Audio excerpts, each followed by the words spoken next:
Magandang hapon at maulang hapon sa inyong lahat. So, nandito po kami sa bahay ni Aya, yung bata po na na-feature ko dun sa may chronic kidney disease.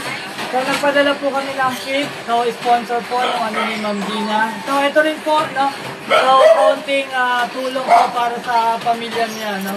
So, sa lahat po na nagbigay ng donation, maraming salamat po. Ito po yung, ano ka ni Aya? Pinsan po ni Aya. So, wala po yung magulang ni Aya. Nandun po sila sa ospital.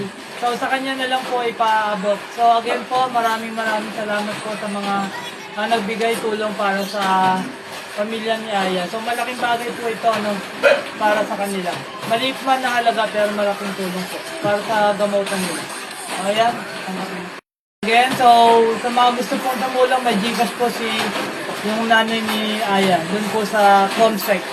Yan. Again, maraming salamat po. At si Lord na yung bahalang magbigay ng balik sa kabutihan. Thank you very much.